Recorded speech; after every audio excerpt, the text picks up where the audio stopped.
Vamos então agora para a segunda parte do nosso evento, que é essa parte interativa, que é o resultado das gravações, das perguntas dos congressistas. Evidentemente, o volume de perguntas é muito grande e não dá para responder a todas. Então, a gente procurou condensar algumas, por semelhança de dúvidas, para poder passar aqui para os nossos palestrantes do Haroldo e do Rossano. Então, eu vou começar a elencar as perguntas, já direcionando a primeira aqui para o Haroldo. Na sequência, a gente passa a outra pergunta que tem a ver mais com o Rossano, pelo menos na área da atuação dele, que a gente entende que ele possa lançar mais luz no nosso conhecimento. Haroldo, para compreender a doutrina espírita, se faz necessário muito estudo. Como fazer para que essa doutrina consoladora possa chegar às massas?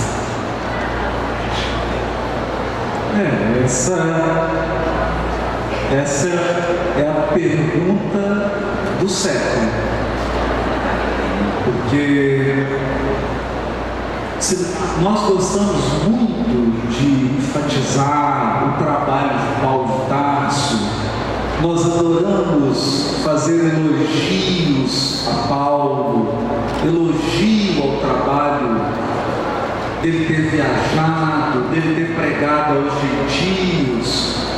No entanto, nós assumimos uma prática que é a prática totalmente contrária à de Paulo, que é fecharmos num círculo exclusivista, só de um movimento, às vezes, de uma casa espírita, de um estado, de uma região, usando uma linguagem, um jargão. Se você não tiver 10 anos de espiritismo, você não sabe, você não entende o que eu estou falando. Ou seja, adotamos uma postura que dificulta a chegada de alguém que não é de dentro. Então é exatamente esse que foi o trabalho de Paulo. Ele foi capaz de sair de Jerusalém, do núcleo da primeira revelação, e ir para um lugar que as pessoas não sabiam nem que existia um Deus único. Então, quando que nós espíritas vamos conseguir lá do outro lado e falar na linguagem das pessoas sem usar jargão espírita e conseguir comunicar para elas os princípios, a essência do ensino dos espíritos, falando na linguagem delas, indo no território delas? Porque Paulo ia para regiões em que a alimentação, o vestuário, os costumes eram completamente diferentes dos dele. E mesmo assim ele ia, comia, se vestia, convivia, conversava, mas não abria mão dos valores. Então, na essência, ele ia para transmitir algo, mas na convivência ele se fazia igual. Então ele exercitava a empatia, a capacidade de sentir o outro, o que o outro pensa, a maneira do outro. Agora, é complicado, porque você abre um canal do YouTube, no Instagram, já recebe crítica do próprio movimento espírita. As pessoas não compreendem o esforço que a gente faz de tentar chegar ao leigo, de tentar levar consolação a quem não conhece. Eu acho que o grande desafio do espiritismo no século XXI são os espíritas. Não tem dúvida.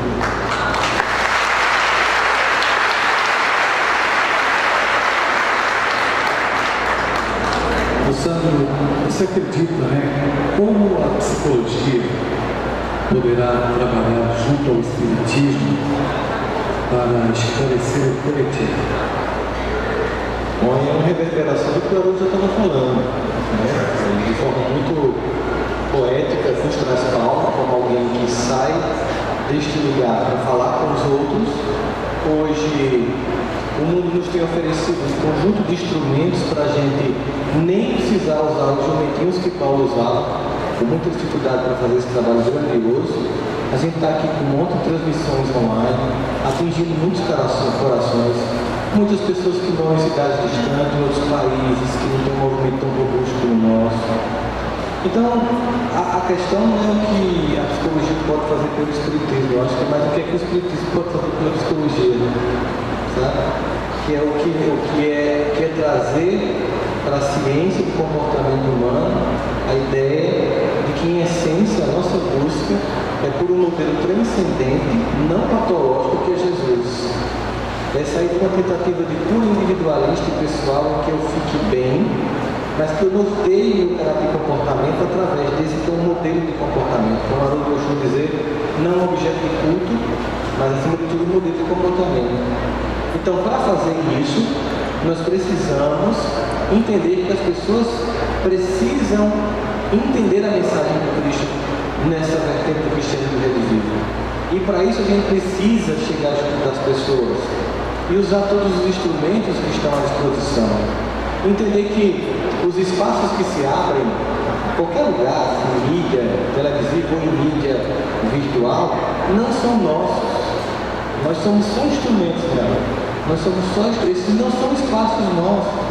Por mérito nosso, gente, nada disso aconteceria, vamos ser sinceros. Não aconteceria.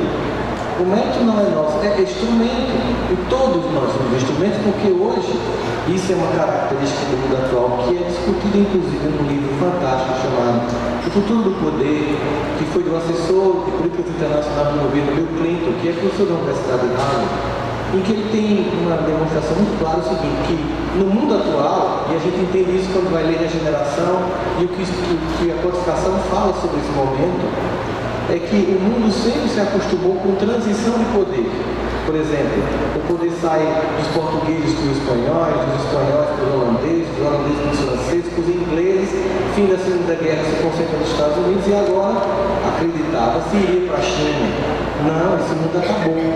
O que está acontecendo é algo inédito, que não é mais transição de poder de um agente para o outro, ou de uma empresa para outra, ou de um estado para outro, mas uma difusão do poder. E a difusão do poder representa que qualquer um de nós, com um equipamento deste na mão, usando com bom senso, divulga o Evangelho. Qualquer um de nós, com rede social e bom senso, divulga o Evangelho. Qualquer um de nós aqui é capaz de reverberar o Evangelho. Isso não é uma tarefa de uns, essa é uma tarefa nossa. Então, que a gente continue fazendo isso, porque os recursos que Jesus tinha de amplificar a mensagem, seja subir no monte, seja com uma barca, os recursos que ele tinha de enviar a mensagem verdadeira, ele usou. Certo?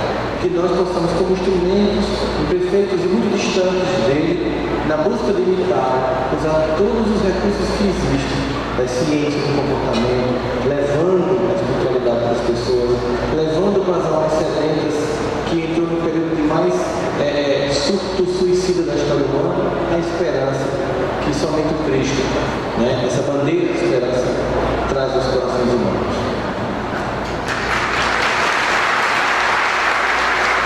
Existe uma contribuição muito grande, onde existe esse campo, né, pensando em relação à psicologia e o espiritismo. Joana de Anjos, na sua série psicológica, lança a luz sobre todos esses aspectos e faz o link perfeito, né?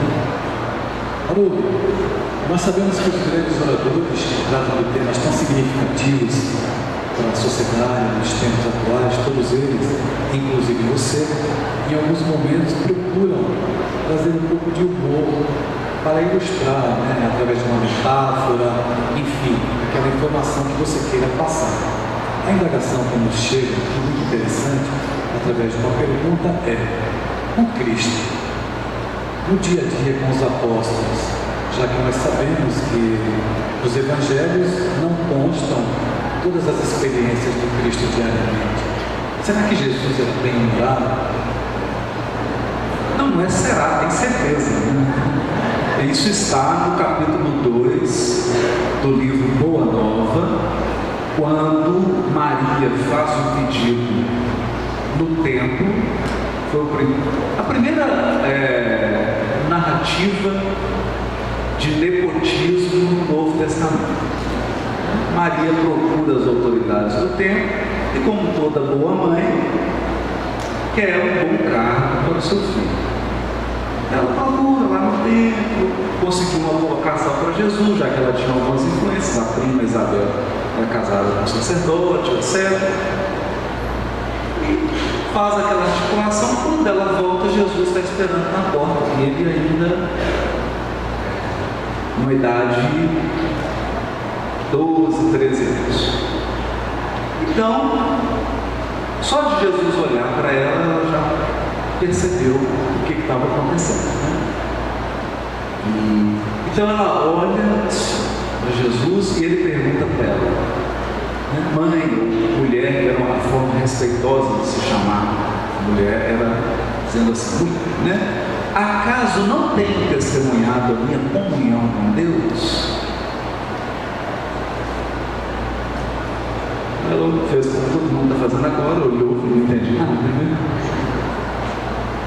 Mas ela sentiu que ela estava trocando a proteção divina por uma proteção humana. Ela falou, mas eu queria só... Estou preocupada com o seu futuro, queria apenas garantir o seu futuro. Então, naquele momento, ele adentra na casinha, procura José, seu pai, e pede a ele, diz Humberto de Campos, isso é muito importante, humildemente, que o recebesse na carpintaria. E aí Humberto de Campos termina a narrativa com uma frase extraordinária.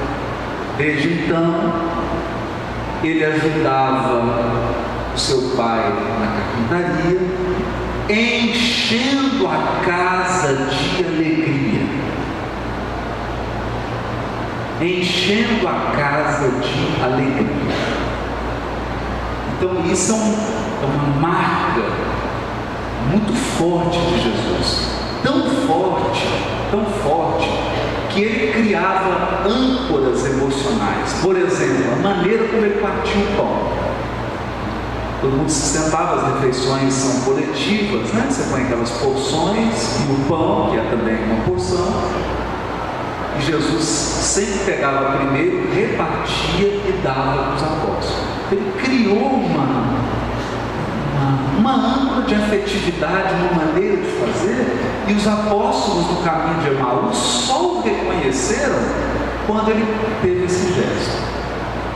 Então, o que mostra que a espiritualidade genuína que está no Evangelho, ela é uma espiritualidade do cotidiano, da convivência.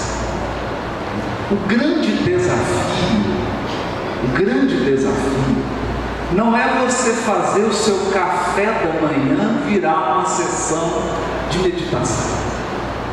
O grande desafio é você trazer a espiritualidade superior para o seu café da manhã.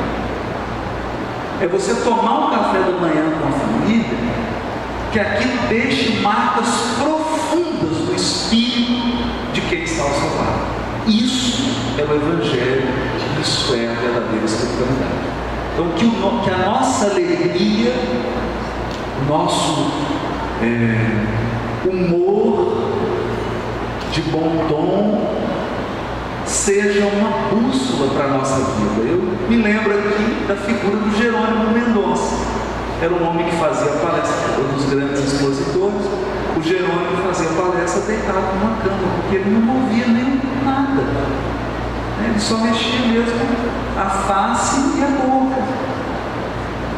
E, no entanto, ele brincava e contava. A palestra do Jerônimo você sai assim inspirado, alegre. Como que ele conseguia transformar os fatos mais corriqueiros e mesmo aquela dificuldade toda em alegria. E ele então um dia visitou o Chico, estava triste, Aí o Chico conversou com ele, e na despedida ele falou assim: Chico, muita paz. Aí o Chico: Jerônimo, tira o Z, muita nós precisamos tomar café.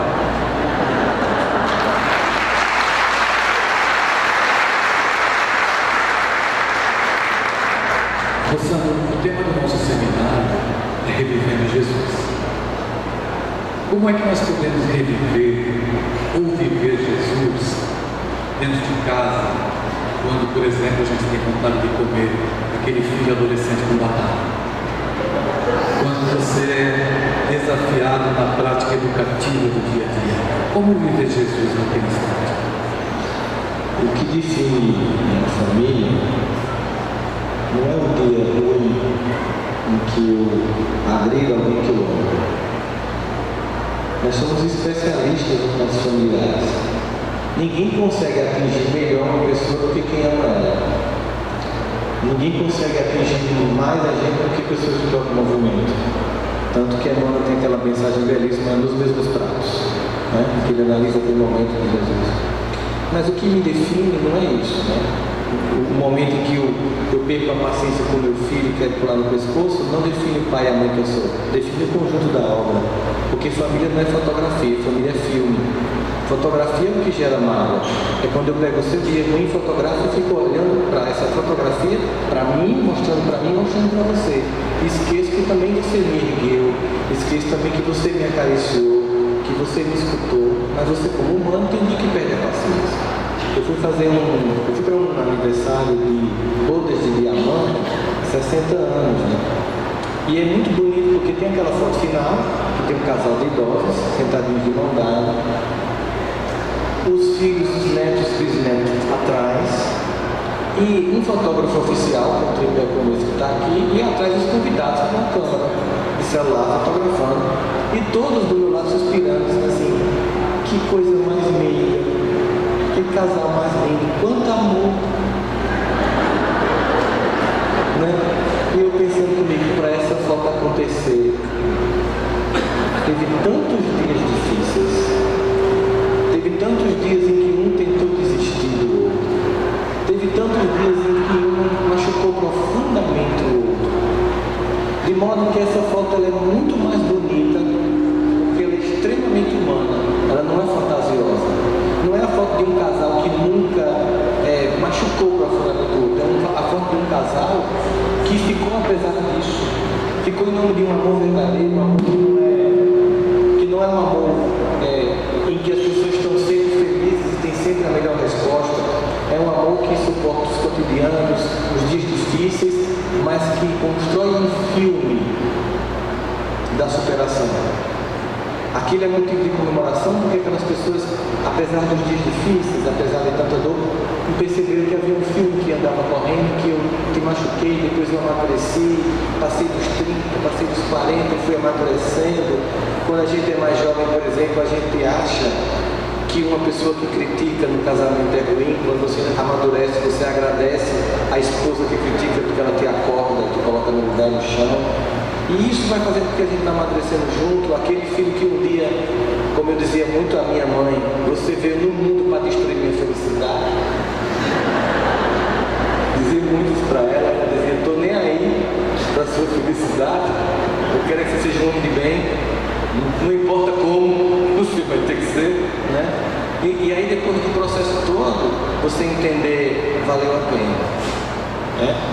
Bem como o Fernando Pessoa, quando a alma é pequena, tudo vale a pena. Então, trazer Cristo para o cotidiano é entender que, mesmo quando o pai e minha mãe quer pular no meu pescoço, ele pode estar descompensado, mas a forma pode ser até errada naquele momento, mas o objetivo por trás é o cuidado amoroso. Sempre.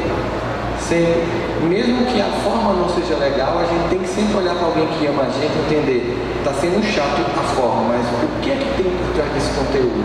Se não cuidado, se não amor, se não desvelo. E na medida em que a gente está amadurecendo, a gente agradece aqueles dias que a gente tinha muita raiva e percebe que todas aquelas repetições de pais, de mães, de pessoas que nos cuidam, fazem falta no dia da despedida. A gente queria escutar só mais uma vez um carão, porque a gente sabe que foi exatamente por causa daquela forma, daquela decisão, que a gente se tornou quem tornou. Afinal, como diz Chico Xavier, a gente não erra de endereço na encarnação. Temos os pais que precisamos ter e temos os filhos que precisamos ter. Estamos no lugar certo. E Cristo é aquele elemento que chega para dar a coesão e ser a massa que liga esses elementos através desse exemplo modelado de amor.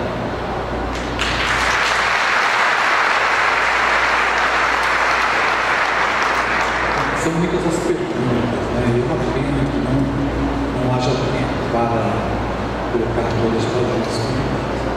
Essa eu vou ver na minha pergunta, foi muito bem elaborada. Eu gostaria que você comentasse.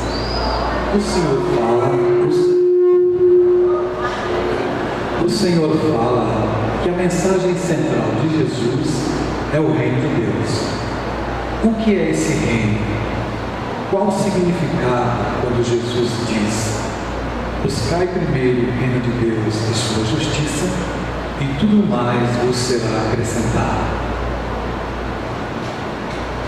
Olha, a mensagem de Jesus central é o reino de Deus, porque nós sempre temos uma tendência em querer que tudo no exterior se arranje para que depois eu me adapte. Mas a evolução não é assim, porque na evolução funciona a lei do pensamento e vida. É a vida que se adapta ao que você é por dentro. Então a proposta do reino de Deus é: primeiro, há um reino dentro de nós. Uma mensagem singela, mas profunda. Há um reino. Qual é a população desse reino? São todas as personalidades que você já foi nas suas encarnações passadas, incluindo os animais. Era para mim, gente. Para mim. Mas é verdade.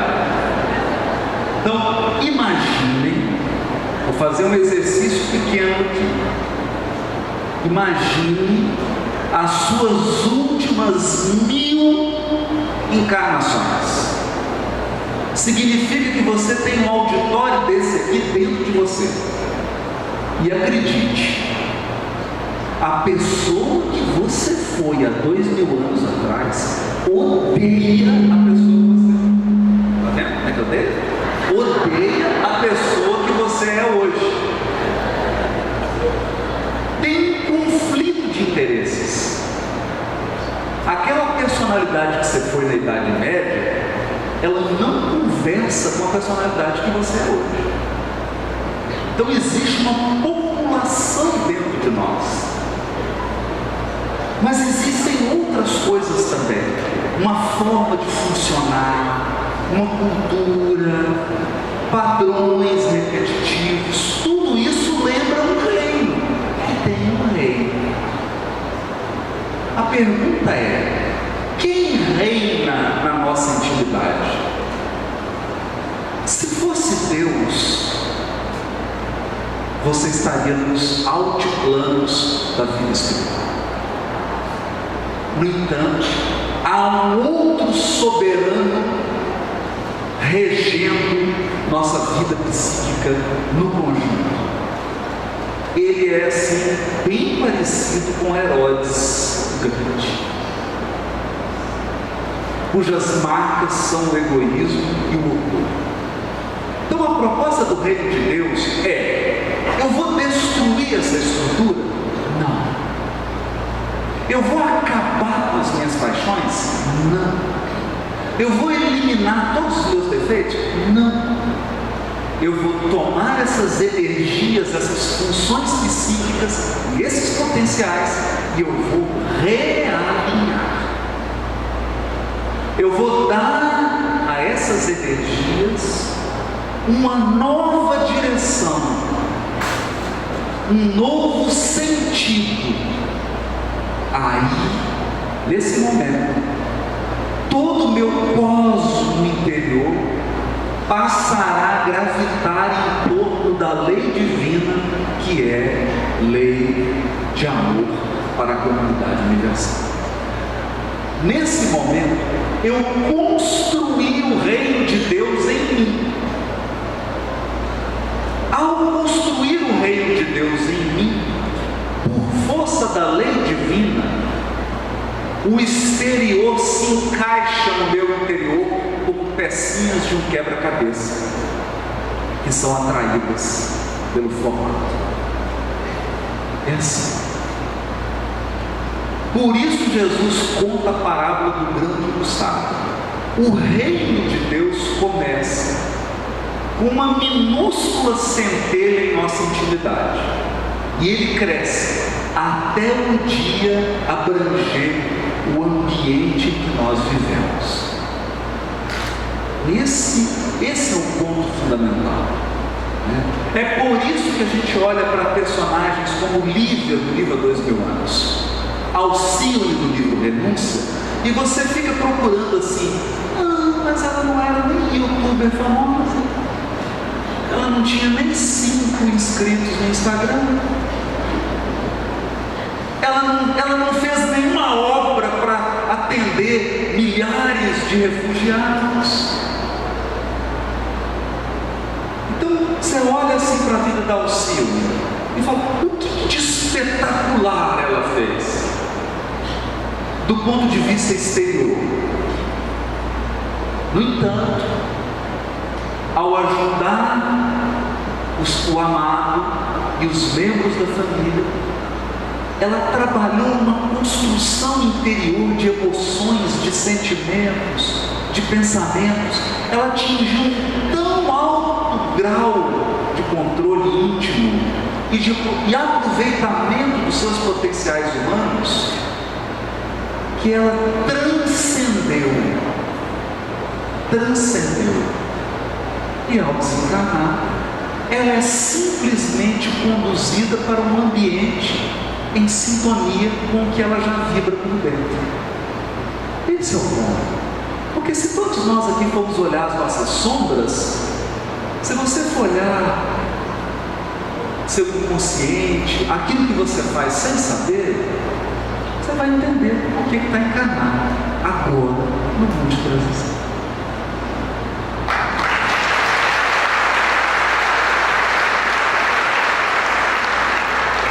Sem perder tempo, Rossandra, em sua exposição, você afirmou que o conhecimento não gera transformação, mas, em contrapartida, parece-nos que há uma contrariedade nessa afirmação quando analisamos a citação, 2 pontos.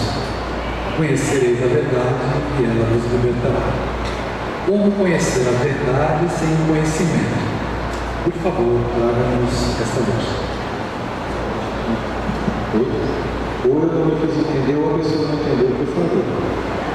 Na verdade, eu falei o tempo inteiro que o conhecimento desprovido de ação não gera transformação, mas que o conhecimento é a antessala da transformação, porque o conhecimento, eu até falei, vai sofisticando o espírito a ponto de que ele também queira se transformar moralmente. Nós sabemos que nas comunicações espirituais das casas espíritas, muitas vezes chegam irmãos nossos que estão opondo-se ao trabalho do bem e que são dotados de uma cultura e um conhecimento profundo, de desafio, um embate. Inclusive no Evangelho, o doutrinador, nós sabemos. O que eles não têm? Uma atitude, que é o que a Deus falou, da construção do reino de Deus. Assim, ele queria destruir nossas sombras? Não. Ele queria destruir a força vital? Não. Ele apenas mudou o vetor, a posição. Essa mudança de posição, aí ela não se dá mais como racional. É um ponto em que a racionalidade levou aquele lugar, mas para ir mais além é preciso a atitude. É preciso a empatia, o envolvimento com o outro e a transformação moral. Então, para que fique claro, a transformação do indivíduo se dá pela consciência, mas ela só finaliza pela atitude.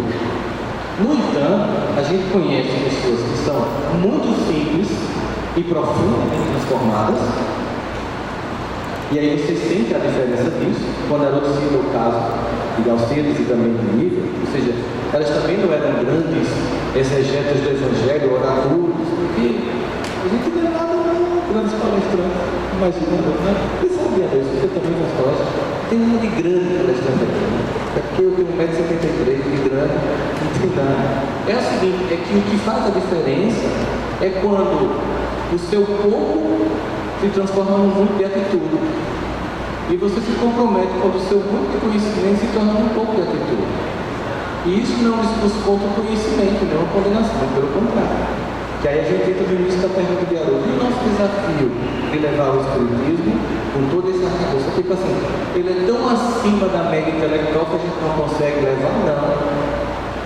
É porque, na verdade, o grande objetivo da construção do reino de Deus é um objetivo de atitudinal. Conhece o verdadeiro Espírito por um combate que se faz, e não por um discurso que se faz contra as imperfeições. É uma atitude. Mas aí, eu até citei, inclusive, para reforçar para a pessoa que perguntou, que a asa do saber e a asa moral andam juntas, mas que ela primeiro vem do saber, que antecede essa asa, sofistica o espírito, que depois, por essa sofisticação, busca uma mudança de comportamento. Portanto, não é uma contradição, na verdade é um contínuo desenvolvimento. O que eu quis reforçar aqui, e a Haroldo, inclusive, mostrou muito claramente isso aí, quando trouxe o exemplo que eu fiz para a gente, é que a construção exterior, ela garante muito menos um momento melhor depois da sua vida do que a construção interior.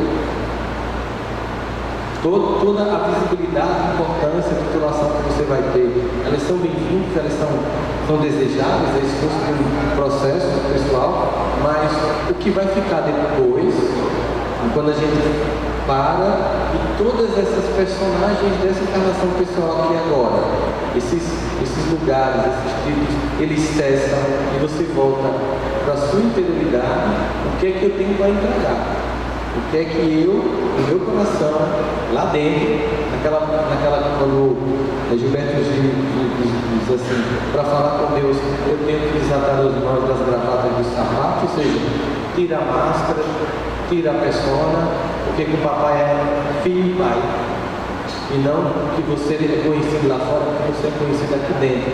Para chegar a esse dentro, o intelecto chega a um ponto que ele tem que ceder lugar às emoções e às atitudes. E aí sim, a verdade, o conhecimento liberta quando ela se torna um conjunto de ações. Nossa, tenta fazer uma parte aqui. Agora você vê o que é a limitação das palavras. Em português a gente tem uma palavra só, essa é conhecer. O hebraico tem três, quando você vê três: Hormá, Biná, Daat. Hormá é uma inteligência emocional, é compreender. Você, por um processo de empatia, você compreende, você se coloca no lugar. Biná é a cognição mesmo, é a inteligência. É aquela coisa do engenheiro, do matemático, que conhece. Daat, o verbo conhecer também, ele é usado no Velho Testamento. Olha que coisa curiosa, tá assim: e Jacó conheceu sua mulher. Conheceu ela, casou-se, teve relações sexuais com ela. Aí a palavra é Daat. Por que Daat? Porque conheceu. Porque na antropologia do Velho Testamento, quando você tem relações sexuais com alguém, se torna uma só sinergia, uma só carne, se torna um só corpo. Então há uma espécie de fusão. O conhecer do Daat é quando você ultrapassou a compreensão, ultrapassou o conhecimento intelectual e você se fundiu. Então, enquanto nós não nos tornarmos a verdade, nós não a conhecemos totalmente.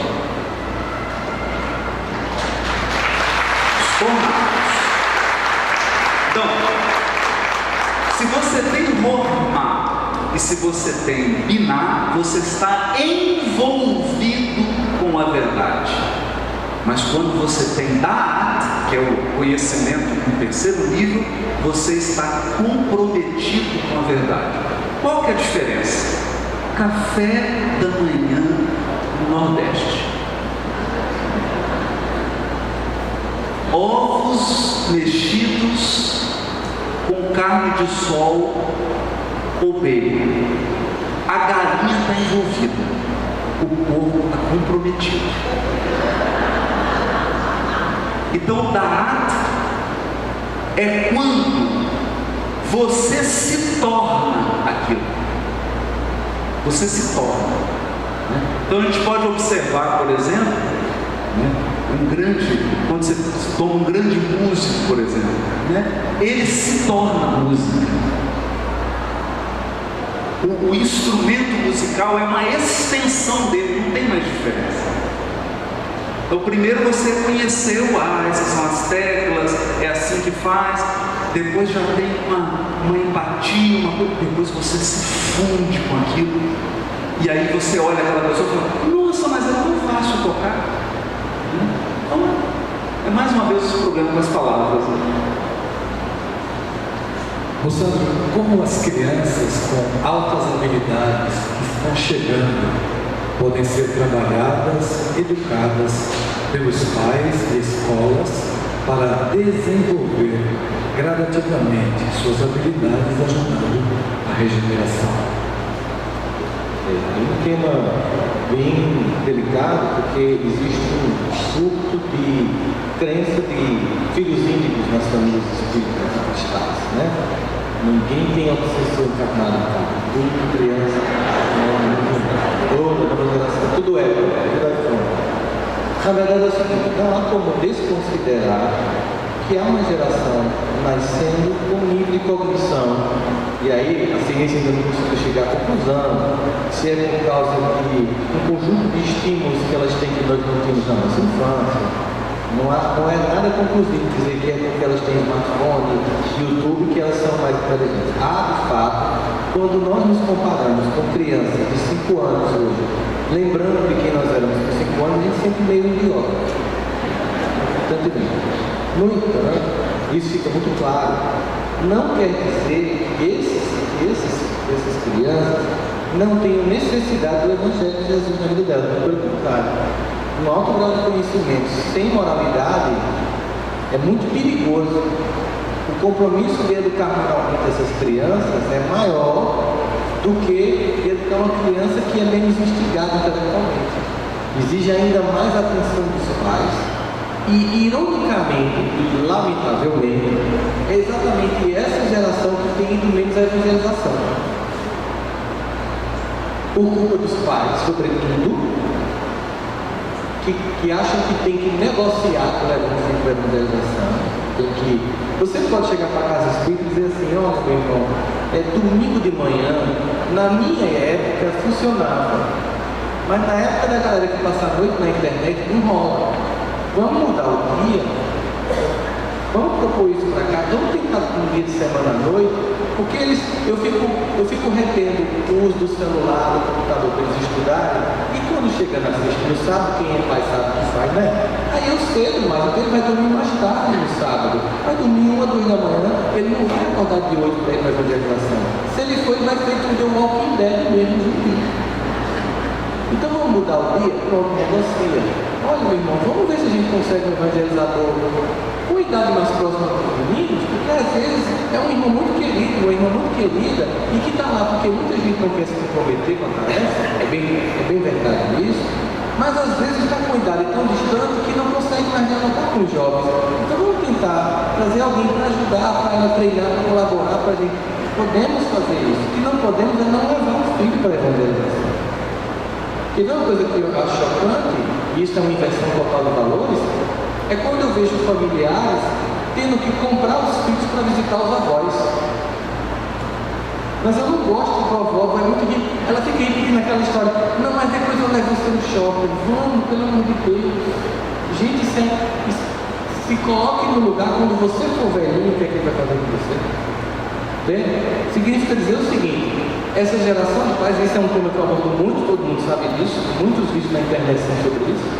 É uma geração de pais que quis fazer muito diferente dos próprios pais, na crença de que fariam melhor, e resultaram na geração mais suicida, depressiva e desarmonizando a história humana. Porque esse conhecimento, e aí mais uma vez volta a minha tese central, sem uma moralidade, só complica. Por isso precisamos entender a importância de trazer para essas crianças, que elas sejam ou não importa, vamos evitar rótulos, porque rótulos não definem pessoas. O que define pessoas é um conjunto de construções cotidianas, de afeto, de princípios de moralidade. Não importa, não coloque rótulo no seu filho. Seu filho é seu filho, sua filha. É um espírito eterno, mas está como criança, como adolescente, e necessita, como tal, do seu papel de pai e de mãe, estando na ordem como tal, no livro de constelação de familiar, se colocando na sua ordem, no seu lugar, colocar para ele as condições do espírito que diz assim: eu vim antes de você nessa encarnação, então eu já caí em muito buraco, eu sei por onde você deve ir ou não. E eu vou dizer para você, e esse é o meu papel de pai, de mãe, de avó, de quem cuida de você, eu vou dizer para você onde você vai, até onde você pode ir. Porque em algum momento você vai ganhar autonomia que eu vou te dar, porque é natural que isso aconteça, mas enquanto eu puder escolher por você, porque esse é o meu papel, eu farei isso. E a minha escolha, inclusive, é te apresentar a maior contribuição que eu posso dar à tua vida, que é Jesus. Eu vou te apresentar Jesus, eu vou te levar a ter contato com Ele, vou te levar a conhecer a palavra dele, seja no catecismo, na escola dominical, sabatina, na evangelização infantil. Eu vou te levar para conhecer a palavra dele e entender a importância dele na tua vida por um simples motivo. Um dia eu vou te decepcionar profundamente. Quando você amadurecer, você vai ter minhas incoerências, minhas incongruências e minhas atitudes em desacordo com minha palavra. E você vai se decepcionar comigo. E você vai entrar num vazio. E se não tiver colocado ele na tua vida, você vai substituir por um youtuber. Você vai substituir por um personagem de minissérie. Você vai substituir por um jogador de futebol. E sem nenhum demérito a nenhum desses irmãos, mas certamente perto de Jesus eles não são ninguém. Por isso eu preciso te oferecer ele, para quando você se sentir num vazio existencial, você encontrar um ser de estabilidade emocional perene nas atitudes, para você repousar nas suas esperanças, suas expectativas e sua meta de desenvolvimento pessoal, não mais em homens e mulheres falhas que deram o que podiam e o seu melhor enquanto pais e mães, mas que agora entregam um comunismo muito mais grave que é desse irmão.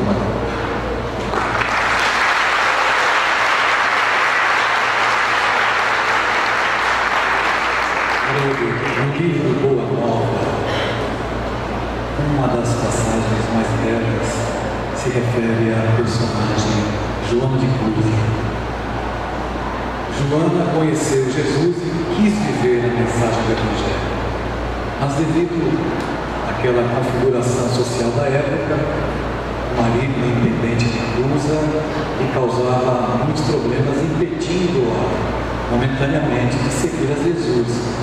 Quando ela procurou o mestre, ele a aconselhou a atender, primeiramente, os compromissos domésticos que estaria vivendo com Jesus, ou revivendo Jesus, aproveitando o tema do nosso seminário. Nos dias atuais, quando o meu coração se afeiçoa à mensagem espírita e tem o desejo de servir, e a outra parte, egoisticamente, privilegia apenas os compromissos pessoais, se abstendo dos compromissos domésticos, chegando tarde em casa e tudo mais. Como viver Jesus? Eu acho que o mais bonito na história da Joana de Cusa é porque ela chega com a expectativa de que Jesus daria a ela uma carta branca para sair do lar e seguir Jesus. E o que Jesus diz para ela é o contrário: volta para o teu lar e ampara teu marido e teus filhos, porque é lá que eu quero que você me siga.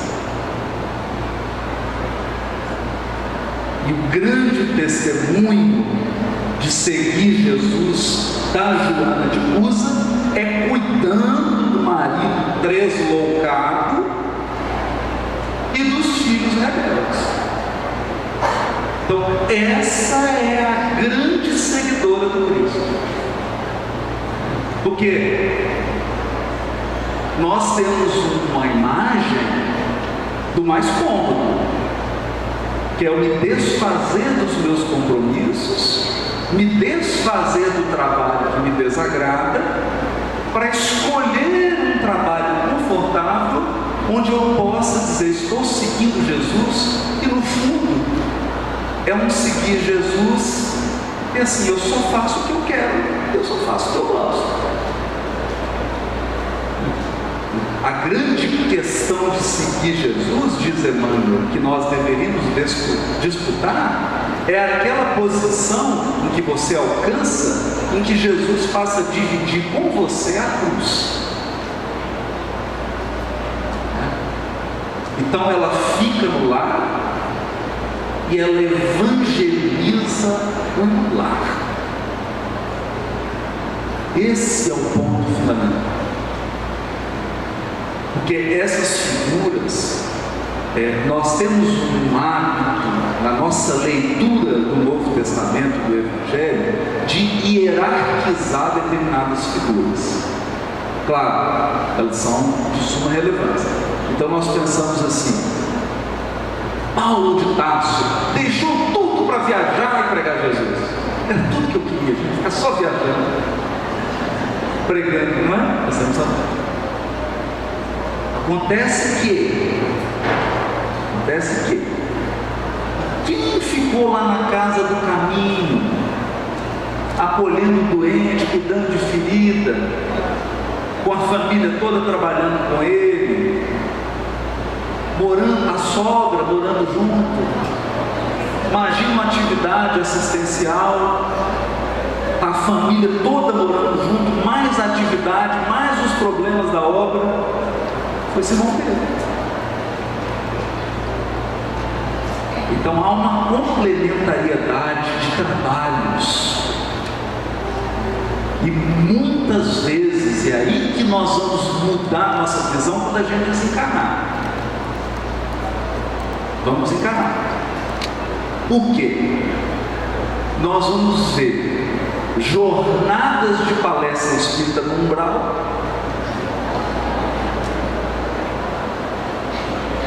em que expositores famosos vão para lá no umbral, e a gente vai, já estou programando com você. Já tem um ciclo de palestra agendado, expositor que estava em destaque no umbral, e donas de casa que deram um testemunho do Evangelho dentro do lar, nas esferas superiores, como a mãe de André Luiz.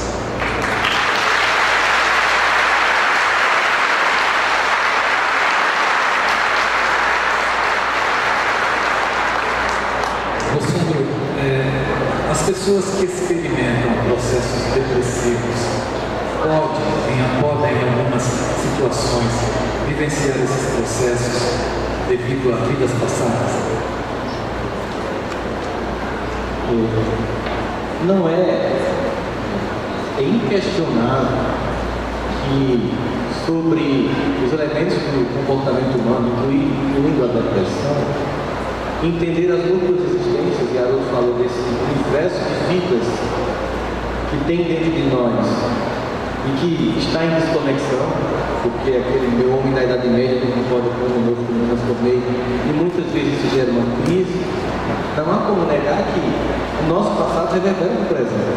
Esse é um elemento novo, ainda não percebido pelas ciências do comportamento humano, não aceito, mas que Joana e todos a psicologia transpessoal e um que começa a tocar e tantos outros, e a própria motivação do Bert Hellinger começa a tocar nisso, de que existe uma linha de conexão entre comportamentos do passado, tendências de repetição, ou simplesmente de cobrança, que o próprio André Luiz, em Evolução 2 Mundos, vai chamar de zona de remorso, em que ele diz o seguinte: na zona de remorso, certos acontecimentos do passado não resolvidos, ou porque você não mudou a atitude, ou porque você não desabafou e não corrigiu o comportamento, vão ficar cobrando. Então, no primeiro momento, nós devemos identificar a depressão como um sinal de uma alma que pede transformação.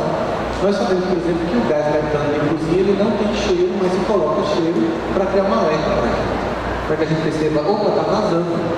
Então, os sintomas, eles não devem ser percebidos como um desastre, mas como um alerta. Nós precisamos parar de olhar para a dor e sofrer porque está sofrendo. Nós precisamos olhar para a dor como um chamamento do Espírito para, essa conduta, esta forma, ou não está levando em consideração isso, ou não está perdoando, ou não está se enxergando, ou não está agindo, não funciona mais, vai te deixar triste. E essa tristeza é porque a concepção de que você quer ser não está de acordo com o que você está sendo. E você precisa agora criar uma conexão, uma coerência do seu comportamento, que é a única coisa que vai te trazer a pacificação. Então, os sintomas todos, eles estão falando em alguma coisa, e aí, para cada ser humano, num contexto muito particular, e alguma coisa que não está sendo escutada. Então, é preciso que o sintoma seja escutado. Qual é o problema que a gente tem hoje? É que a indústria farmacológica tem avançado muito, e é bem-vindo também, a ponto de anestesiar essa força tomada de consumo. Você pode passar uma encarnação inteira se medicando para anestesiar os processos depressivos, sem nunca mergulhar no seu eu para descobrir o que você precisa ser modificado. Que a atitude sua que você quer se repetir está pedindo mudança. E aí eu volto para a questão da evangelização. Quando Kardec pergunta, por que tem que passar pela infância para cada encarnação? Porque na infância você tem um período que você pode imprimir novos valores naquele indivíduo. Para que serve isso? Porque eu atualizo o sistema, eu dou um update no sistema. Quando aquele menino entra na adolescência, as tendências anteriores, por condicionamentos psíquicos, vão querer voltar. Como ele conheceu uma proposta diferente de vida do Evangelho, ele vai entrar numa crise entre a criatura que quer se repetir e a nova que quer se estabelecer. Essa crise pode gerar angústia e depressão, mas é um alerta para continuemos o trabalho de transformação e não vamos anestesiar e passar uma vida assim, lobotomizada quimicamente. Não estou querendo dizer com isso que haja momentos em que o medicamento não seja extremamente necessário e bem-vindo, bem claro,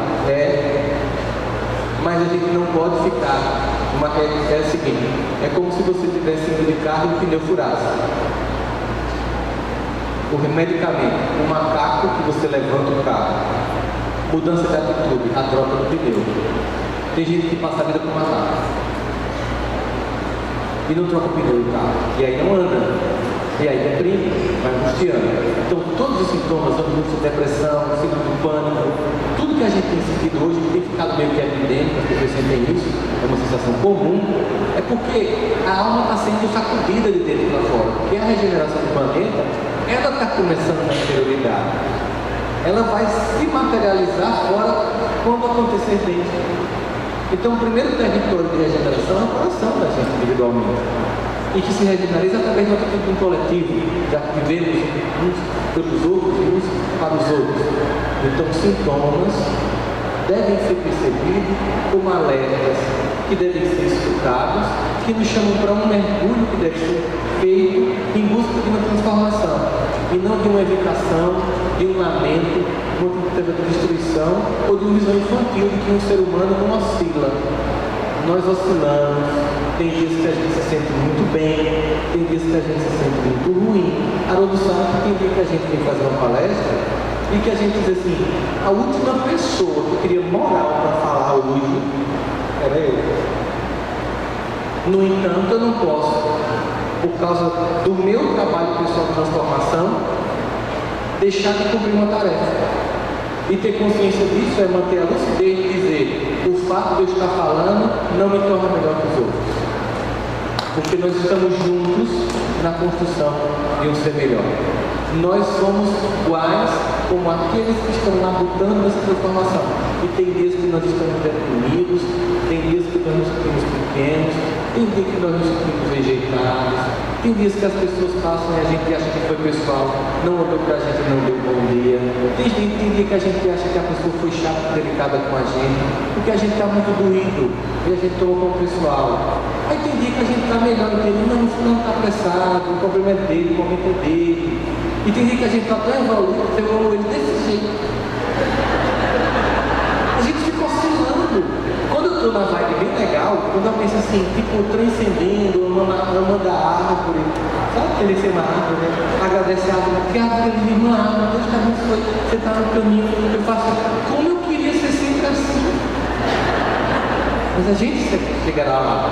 Essa oscilação é esse reencontro com essas velhas criaturas que estão ainda em nós. Porque o objetivo não é destruir, como o Haroldo também colocou, é fazer com que cada uma dessas nossas personalidades se ilumine junto com essa que agora busca, de fato, de forma evidente, Jesus nas nossas vidas.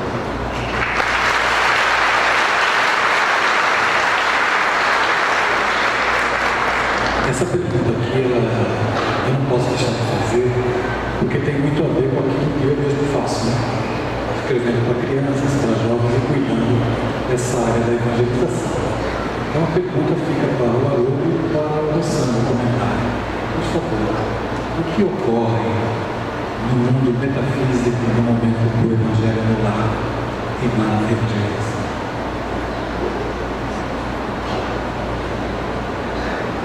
Tem um livro do Emmanuel que se chama Assembleia de Luz. Assembleia de Luz. E é um livro em que no prefácio o Emmanuel diz que estavam em uma instituição do mundo espiritual e lá estavam os poetas, muitos dos que participaram do livro Parnaso de Além Túmulo.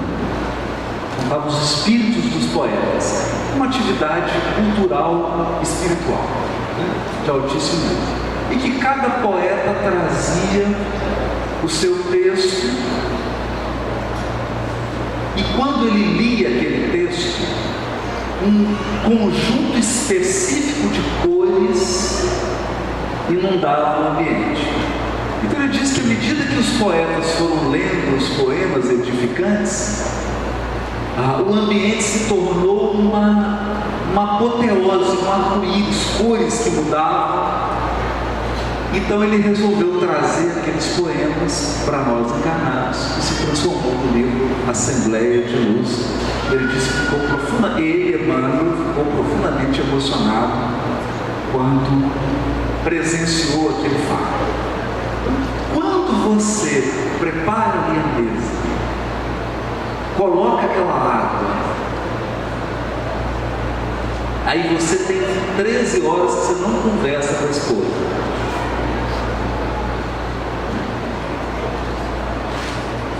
Coloca o livro, fica doido para ler rápido, para terminar o culto, chama os filhos, né? Reúne todo mundo, abre o Evangelho segundo o Espiritismo e cai aquela mensagem inconveniente. Reconcilia-te com teu adversário enquanto estás a caminho com ele. E aí você lê aquilo e as palavras, o conteúdo afetivo, o conteúdo intelectual daquela mensagem promove uma brecha de boa vontade, uma brechinha só.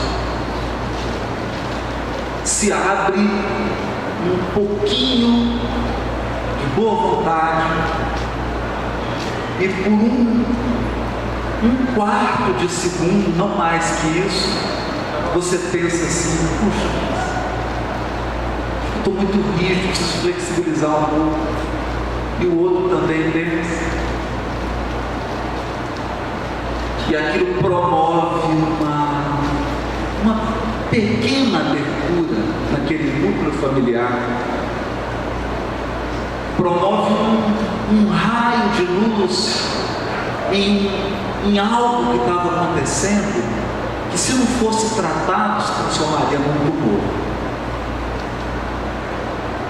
E aí você faz aquela leitura, faz aquela prece, aí um lida para o outro, olha, dá aquela olhada no outro, meio que não faz totalmente as pazes, mas já começa ali um pouquinho mais de boa vontade, toma água frutificada, daqui a pouco já está de novo conversando, e o carinho circulando. E aí a gente pensa que do outro lado, muito contrariado, estavam também os obsessores. Porque tem uma coisa engraçada com a obsessão. Todos os meus obsessores tiveram que ouvir minha palestra hoje. Porque o obsessor, como ele tem raiva de você, ele quer ficar do seu lado 24 horas por dia. Aí ele tem que viajar, tem que fazer as palestras, tem que escutar a palestra, tem que participar da mesa de debate, tem que ouvir as perguntas. Ele fala assim, não aguento mais. Já não aguento mais ouvir esse negócio de evangelho e espiritismo. Como ele quer me obsidiar, ele tem que ir a todos os compromissos. Então os obsessores participam do culto. E aos poucos os corações vão amolecendo. E aquela luz que não é nossa, mas que vem do alto, porque nos conectamos com Ele, começa a se irradiar pelo seu ambiente familiar. E isso, como doses homeopáticas ao longo de 52 semanas, formam uma imunidade espiritual. Uma espécie de resistência moral e espiritual às bobagens do dia a dia. Porque relações acabam em bobagens. Amizades são separadas em bobagens. Casas espíritas fecham as portas por bobagens. Trabalhos espirituais são interrompidos por bobagens. Reputações são destruídas por conversas bobas, por mentiras bobas que se espalham. Então, sem essa imunidade espiritual, emocional do Evangelho, a gente não consegue passar ileso pelas provas, expiações e vicissitudes da vida corporal. Dirá os Espíritos, bem sabemos que as alfinetadas que se repetem acabam por nos ferir. Não é a alfinetada, é você tomar 200 delas ao longo do dia. Então vem aquele momento do bálsamo. O bálsamo. Até que a gente percebe, eu hoje busco isso, ao longo do dia, eu vou fazendo âncoras no meu dia. Então eu tenho uma âncora quando eu acordo, uma âncora quando eu vou dormir, uma âncora mais ou menos depois do almoço, quando eu estou indo para o trabalho, uma âncora mais no final do dia, porque ao longo do dia você vai experimentando situações tão desafiadoras, você vai perdendo o equilíbrio. Aí eu tenho aquele momento para abrir uma página, fazer uma prece, para repetir alguma frase. Uma frase que eu li, uma obra que eu mando, e repetindo aquilo, vou repetindo para ancorar o meu equilíbrio. Porque eu sei que aquilo é uma dose homeopática, é um bálsamo. Se você não tiver isso no seu lar, ele não fica de pé. Ele não fica de pé. Então isso é trazer para o ambiente do nosso lar, da nossa casa, esses primeiros socorros tão fundamentais. Porque senão esses pequenos sentimentos, essas pequenas coisas vão corroendo as nossas relações, vão corroendo a nossa autoestima, vão corroendo o nosso equilíbrio espiritual. Gente, a estratégia para derrubar uma pessoa não é você dar uma pancada grande, é você dar 1000 pancadinhas pequenininhas. Esse é o segredo. Então, começa assim. A pessoa te liga e você sente assim uma coisa inexplicável, uma pequena antipatia em atender a ligação. que Emmanuel chama de pontinhos de sombra. São minúsculos pontos de sombra. E quantos pontos minúsculos invadem um casamento, uma relação pai e filho, mãe e filho, mãe e filho, relações familiares? Quantos pontinhos? Um momento desse culto no lar. E aí eu acredito que a gente deve ter um grande uma vez por semana e um pequenininho todo dia. Esses momentos são em que a gente joga uma luz mais forte para espantar esses focos de infecção. Gente, até planta precisa de um pouquinho de cuidado, tirar um coração humano.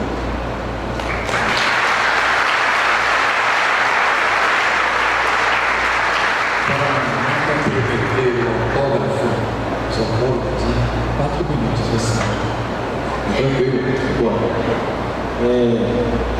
Existe uma coisa engraçada que é, apesar das pesquisas mostrarem, vários acadêmicos, que o mundo está melhorando em vários aspectos, a sensação generalizada da humanidade é que o mundo só piora. E começaram então a fazer um conjunto de pesquisas para tentar identificar o que concretamente é um avanço, mas o sentimento da gente é de recuo. E aí descobriram que uma das variáveis era a variável, mas uma das variáveis impactantes foi a fundação da primeira rede de TV 24 horas no mundo, que gerou e inspirou outros países a criar outras redes de TV 24 horas. Muito rapidamente, essas redes perceberam que nenhum país do mundo conseguia criar notícia nova 24 horas. Logo, elas precisavam preencher a grade de programação com notícias do mundo todo. Então, criou-se agências como a Reuters, a Associated Press, que transmitem notícias do mundo inteiro para colocar no seu café da manhã. Acontece que também existe um detalhe que existe chamado viés de negatividade no cérebro humano, que é uma tendência, até por proteção histórica, no nosso passado antropológico, de dar muita importância ao perigo para evitar ser morto numa savana africana. Então nós temos uma tendência de dar mais ibope a coisas ruins do que a coisas boas. Então, o que eles fazem? No seu café da manhã, você vai tomar um café da manhã e começa assim: mais um carro bomba explode no Iraque. Mineiros são soterrados na China, no mina de carvão. Mais uma pessoa morre de bala perdida no confronto entre polícia e traficantes. Mais um jovem entra na escola americana e metralha os amigos e se mata. Mais uma pessoa é sequestrada e violentada brutalmente. Na quinta manchete, você já entrou num estado de descrença da humanidade, de sentimento de depressão. E se for em rádio é pior, porque eles fazem um curso de falar igual a todo o país. Igual a moça de loja do departamento que fazem caixa livre, né? Então você liga no rádio de manhã e faz final de semana sangrento na Grande Recife. Aí começa o leque das desgraças. O que quer dizer que nós passamos o dia inteiro sendo contaminados sobre o caos, sobre a descrença, sobre a falência. Nesse mesmo final de semana sangrenta em qualquer capital brasileira, milhares de pessoas de várias crenças saíram para fazer o bem. Foram para hospitais tratar para pacientes com câncer, fizeram campanha de sopão à noite, fizeram campanha de agasalho, visitaram asilos, o bem não dá ibope. É preciso então que eu aprenda aquilo que Paulo nos coloca como conceito de lucidez. É mais ou menos como dizer, não seja idiota, não seja otário, preste atenção, fique ligado. Observa as coisas. Claro que ele diz de outra forma, né? Vê de tudo, mas retém o que é bom. O Evangelho no lar é uma oportunidade transcendente de retenção do bem. Porque naquele momento nós optamos como família de nos desconectarmos demais, como diz os hindus, a grande ilusão da matéria e a noticiação do caos, a evidenciação do mal. Calamos todas essas vozes, todas as notícias, todas essas fake news, todas essas redes sociais, calam-se para que a gente se conecte com mais alto. E aí, como ela muito bem colocou, há preciso uma janela de oportunidade em que imagina os nossos mentores, os nossos irmãos queridos que antecederam a gente na viagem, estão lá esperando aquele momento para inocular um pouco de lucidez. Emmanuel nos convida inclusive a tentar permanecer em estado de prece, que é o que a gente gostaria, né? Acordar, ler uma parte de Emmanuel, seguir no trânsito, sofrer uma trancada no trânsito e continuar. Só que do percurso de casa ao trabalho, nossa vai baixando. Então, a gente tem que de vez em quando conectar na banda larga para poder alcançar esse outro celeste. Senão a gente fica aqui nesse mundo, nessa visão pequena, deturpada, de caos, e perde a conexão com o mais alto. O Evangelho é esse lugar de conexão com o mais alto. Mas eu gostaria de terminar e fazer um pedido para todos nós que não transformemos o Evangelho no lugar da acusação do outro, no lugar em que eu uso para dar um recado para minha esposa, para o meu marido, para os meus filhos, no lugar em que eu uso para punir, dizer, olha, isso é a cara de alguém, isso foi para você, e que cada um de nós enxergue que para mim naquele dia aquela lição trouxe, para que a gente saia daqui realmente fortalecido. Porque muitas vezes as pessoas deixam de perder o interesse de fazer o Evangelho lá, porque isso torna um ambiente de acusação ou de crítica, quando tem que ser um ambiente de acolhimento. Porque nós vamos conversar com o Pai através da espiritualidade maior, que é perfeito e tolera nossas imperfeições. Então o mínimo que nós devemos fazer em amor, em reverência a essa tolerância e misericórdia celeste, que sua perfeição suportar nossa imperfeição, por amor e excesso de misericórdia, é nos suportar uns aos outros, como eu disse, não só no sentido de tolerar, mas dar o suporte para o outro, sendo como ele é, esse objeto do nosso amor e da conexão com mais alto. Naquele momento, estarmos juntos para santificar esse conceito, esse lugar chamado família. Nós chegamos ao encerramento desse módulo. Eu gostaria de pedir para o Haroldo levantar, para você levantar comigo. Esse é muito importante, muito marcante a data de hoje para o Agreste Pernambucano. Então o Haroldo iniciou a fala dele hoje dizendo que quando ele viu o mar, ele ficou, o mar, o mar, o mar. Não foi isso? O santo, de certa forma, está acostumado, mas eu pediria também, Haroldo, olha comigo agora. O mar, o mar, o mar de corações que te querem bem, o mar de corações que te amam.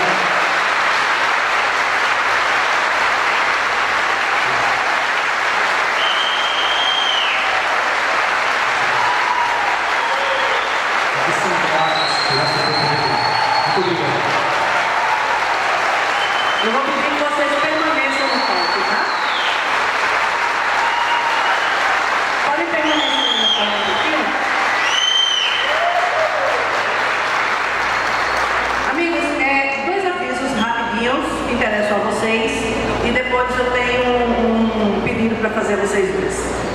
Os dois avisos são, vamos entrar no nosso intervalo. O primeiro deles é que quem não quiser descer, nós temos uma lanchonete aqui em cima. Para quem não quiser descer, temos uma lanchonete que está aqui do lado direito, onde vocês têm bastante guloseimas que podem utilizar e devem ser utilizadas. Então, por favor, vão lá conferir e prestigiar. Neste intervalo, o Haroldo e o Rossandro vão estar na livraria concedendo autógrafos, para vocês aproveitem para adquirir as novas obras dos nossos caríssimos amigos. E eu queria pedir a vocês dois, eu não sei se vocês perceberam, mas a gente tem uma parte aqui na nossa decoração de uma estante